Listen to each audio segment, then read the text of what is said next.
Hey, IG, it's your girl, Y Renee. How are you? It is 7 o'clock on the dot, and I want to come on. I'm so excited about this month. What I decided to do after having some conversation, and we'll get into it, is because, hey, how you doing?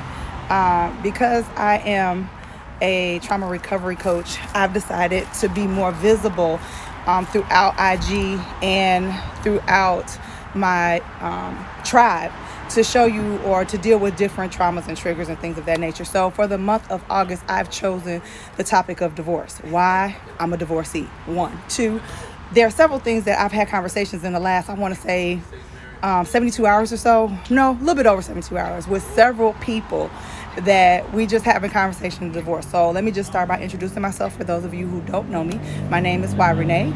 I hail from outside the great city of Chicago, Illinois.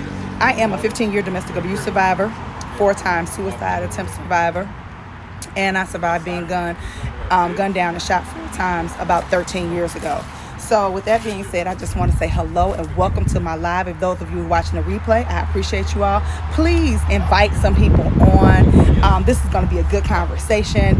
If you all want to comment below, I'm trying to pay attention as much as possible. I welcome everybody to the live. Hi, Tara. Thank you for joining me. So I will throughout the month be having other guests on as well. So I'm so excited. If you're interested in talking about this topic with me, please hit me in my DM. And we could discuss trying to see what dates I have available to get on here with you all. So if you all don't see me personally, I'll try to do like a little post or something. But however, I'm going to try to be live. Hey, Vanita. I'm going to try to be live at least every night, if not by myself, definitely with someone. So again, if you're somebody who has been divorced, you could be remarried or not, but if you've been divorced and you had some trauma or some issues after your divorce that you want to discuss with me, I'll be more than happy to have the conversation with you. So let's get this thing started, okay? I'm kind of excited. These conversations have been real juicy. They've been meaningful. They've uncovered some things that I probably never even thought about in my own divorce and things like that. So just to give you a history, I was married for 10 years on paper. We actually separated 4 days before my 9th wedding anniversary. I was actually thrown out of my home. And after that, things transpired. It took a year and 2 months and 9 days for my divorce to be final. That's a whole nother traumatic trigger issue that we'll talk about later. So for me, being divorced was really bad because first of all, nobody really, I believe wholeheartedly, should get into or go into a marriage thinking that they're going to get divorced. So of course, when I got married, I was excited about being married. I thought my marriage would last. Let me just be honest, at some point in time too, I did think that I probably shouldn't get married, however. But because I went ahead and went through with it, of course, I prayed for my marriage to work. As we see now, it did not, because I've now been divorced. It's 11 years. Okay, so the reason why this conversation got started, and I'm glad my good girlfriend Vanita, who I met in person a week ago at a conference we were at, we just happened to be having this conversation. Hey, Tiffany. Hey, Donovan. Thank you for joining me. We were having this conversation, and one of the questions that came up was, you know how you fill out forms, and it have the box, single, married, divorced, widowed, separated, yada, yada, yada. So my question to her was just, hey, Tiff, just having a conversation. I was like, man, so when you're divorced, when do you start saying that you're single again? And we both laughed. And we was like, well, because I still call myself a divorcee. That title will always be with me. However, let's just be real. I was having another conversation, separate conversation. I was talking with a girlfriend who's never been married, but she gave her 2 cents on it. And she said, two people actually said it. We have given divorce a negative connotation.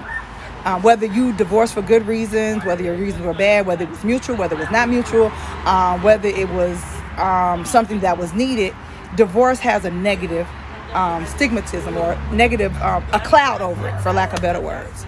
So when we're talking about divorce and we're talking about that negative connotation, so people always it's almost like you have a cloud or umbrella over your head where almost like taboo, you don't want to talk about it. So when do we free ourselves and begin to say that we're single again? it was hard for me, one, because of me and my situation. My trigger is surviving domestic abuse. I never really thought that I would want to get married again.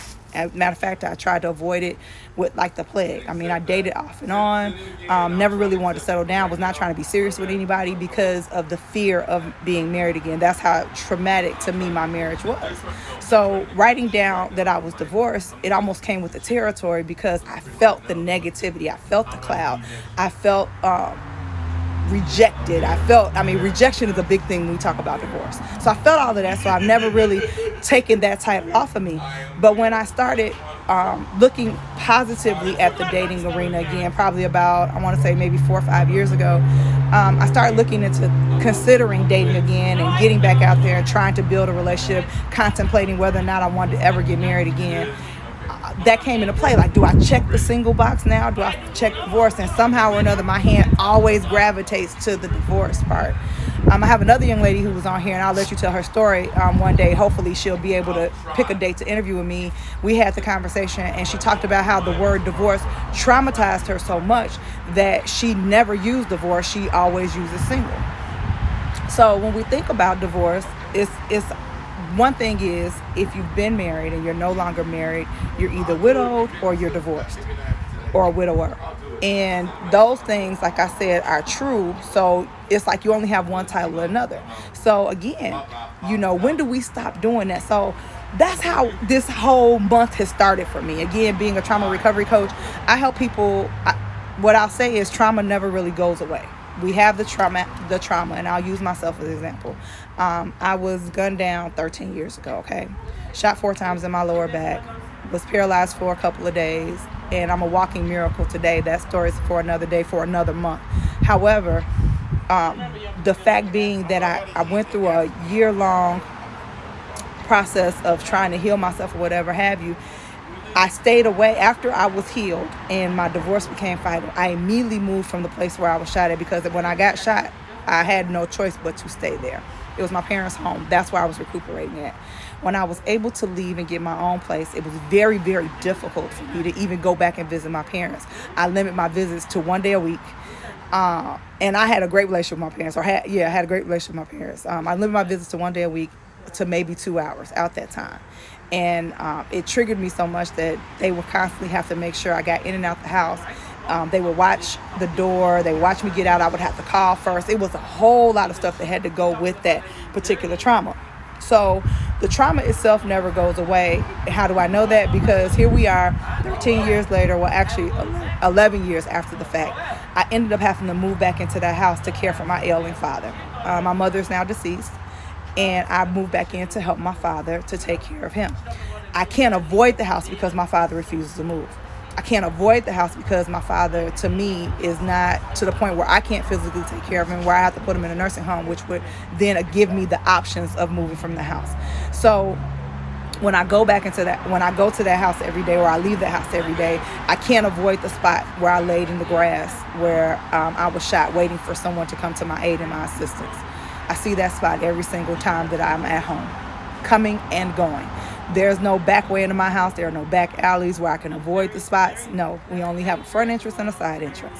And there's only a side driveway. So either way it go, whether I try to go to the back door or to the front door, I can't avoid that spot. The trauma happened. It's what I do now when I'm triggered that makes a difference of what we're doing. And what I mean by that is there are some days that I'm perfectly fine. I can walk by it and not think about it.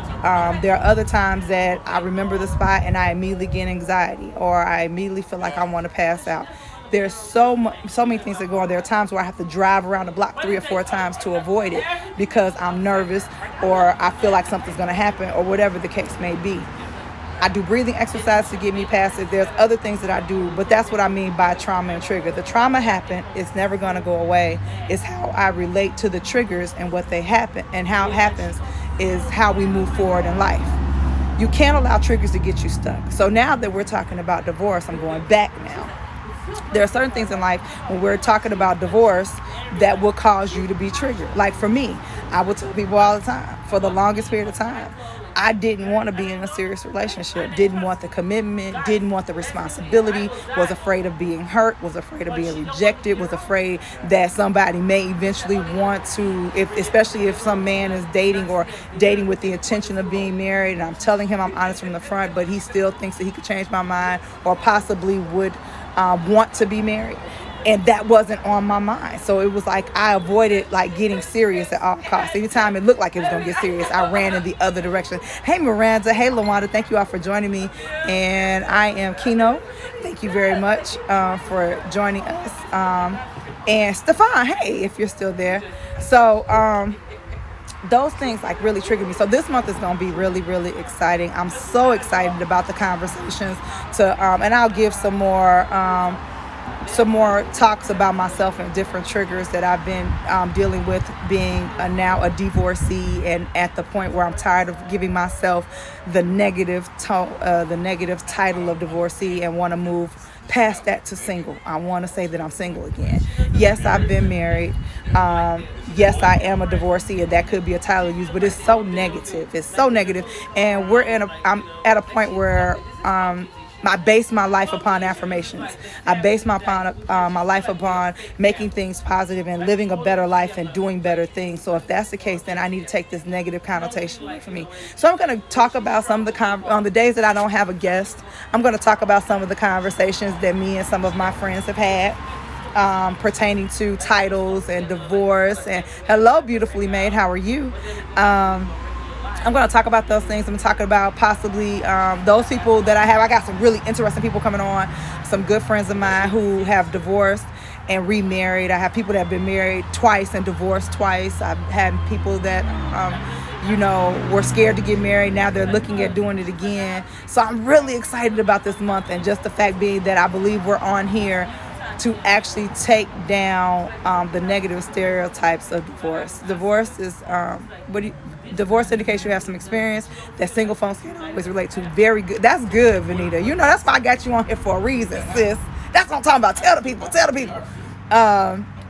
So yeah, when you're, just like when you're married, they always tell you married people don't talk to single folks because single folks don't know no better. And that's true, because if you ain't never been married, you'll never understand what happens to a married covenant. We're talking covenant. I'm gonna tell everybody with a heartbeat. I'm a woman of faith. So anytime we talk about marriage, I'm also talking about covenant. I'm talking about relationship, not just with your mate, but with God. And in your marriages, you also always keep God first. So that's the exciting part about this stuff. So these conversations are going to be great. I can't wait. I hope you all share this information. I hope you all invite people to come. I'm going to do my best to be visible the entire month, with the exception of when I go on vacation, because I will not be access to Wi-Fi like this, so I don't want to take any chances. If I can, I will, but I'm not going to make any promises. But however, the days that I am here, I'm going to be present. I'm going to try to get as many people on here as possible. So again, I have a few dates left available. If you're somebody who wants to talk about divorce with me, I'll be more than happy to have you on. I think that anybody who has been married and divorced can add value and help somebody out here. This is what being a coach is all about. I'm here to coach you through to your next and to better. So this is a way of me getting myself out here, being visible, and also helping somebody through some things. Every month I plan on having a different type of topic. I'll announce the next topic probably like the week before the month ends. So if you guys have something you want me to talk about that triggers you or that's been traumatic to you, please by all means feel free to inbox me. I'll be more than happy to talk about those things, even privately. If you just need somebody to talk to, we could talk about a coaching program. That's what I'm here for. I'm so excited. So that's where we're at right now. So I don't want to hold you all too long. I want to thank you all for joining me this first night. I believe I will be back on tomorrow. And my first guest, I believe, let me look at my calendar, guys. Hey, Dr. Darlene. Oh, now I'm honored. Let me tell you, when you get the important people to come on your live and they say, hey, I'm excited.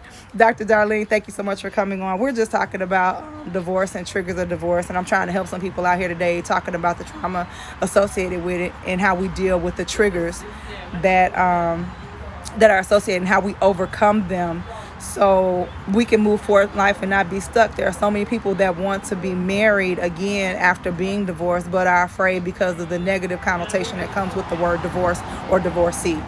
And I was one of them. Again, I've been divorced now 11 years and some months, and I was afraid of starting new relationships. I was afraid of talking about marriage for fear of failure, because that's another negative connotation that comes with marriages and divorce. But what I tell people all the time, if you go into a marriage and you're automatically thinking about divorce, then 9 times out of 10, it will happen. I'm going to give you guys, I'm trying to see. So, nope, my first guest so far, unless somebody else wants to contact me, my first guest is not until Thursday the 5th, and I'm excited about having this young lady on. But just let me give you, before I close out, a couple of statistics. Almost 50% of American marriages, or marriages in the United States, end in divorce. And I think that's it could be for many reasons. Some people marry for the wrong reasons. Some people marry without knowing their mate. And I'll say this too, you will never really know your mate completely. Why? Because we're an ever evolving person. I've been on this live now for 15 minutes. And in the 15 minutes I've been here, something has happened around me that has changed. Time has evolved. Different traffic has been behind me. The sun is set a little bit more. So we're ever evolving. We're ever changing. So what we have to do is learn our mates and be patient with our mates and communicate to the fullest, so we can continue to understand each other, continue to grow, and make sure that we know what we're talking about. When you think about the divorce rate, when I said that almost 50% of Americans marriages end in divorce, you got to think about it. It's 2.9 per 1,000 people. That's a lot of people, you all. You think about it. Let's just round up and say 3. So you count in 1,000 people, you count every third person. That person is divorced or divorcing. And that's not great to say when we are people of faith, and marriage was made in the Bible, is a ministry, and it's a reflection of God. I think that years of just different evolutions and just times, and people getting more independence, and people not taking marriage as serious it was, and just using it as a PowerPoint or things like that, power play or things like that, has always just kind of set certain tones. And when people aren't willing to fight for what they have, it becomes a problem. Marriage is work. It's harder than a 9-to-5 job. Dr. Darlene is on here, and I know she's listening, and she can attest. I believe her and her husband have been married. Hello there. How are you? Have been married well over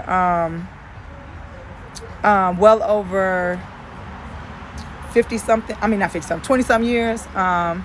And I know that she can attest that it's work. So I'm excited. Hey there, Ebony. Or is that Kim? One of the two have joined on. So, okay. So Alex, I'm going to give you an opportunity while you took off. Okay, never mind. So, yeah. So those are the things that we are, that I'm going to be talking about all month long. Again, if you all have any questions, any suggestions, you all want me to cover something pertaining to divorce and trauma attached to divorce, we could talk about it. I'm going to talk about, it's Kim. Okay, hey Kimmy. I'm going to talk about some conversations that I've had with people who may or may not want to come on here, but when I brought up the topic to them, they felt it was a good topic. So I'm going to be doing some things like that. So I'm excited, you guys. Thank you all for joining me on this first night. You all have a magnificent evening. Catch me back here tomorrow. Do my best to be right on at 7 o'clock like I was tonight, so you all join me. For those people, again, who are watching the replay, I want to thank you for watching the replay. Please share this with people who you know may be interested. Again, if you know somebody who may want to be interviewed, by all means, have them on. Even if I have to take 2 people in one night, we could do that. And we could just crush some giants when it comes to this thing. I think that some people's lives would change. It would help some people. Those people, everybody who I can't reach, who don't know me personally, who may not come into my coaching program, who may not want to connect with me personally, I believe that if we have these conversations and we invite people to tap in, that lives will still be changed. And that's what it's all about. So with that being said, everybody have a magnificent evening, and I'll talk to you all soon. Thanks again. This is Y Renee, and I'll talk to you later.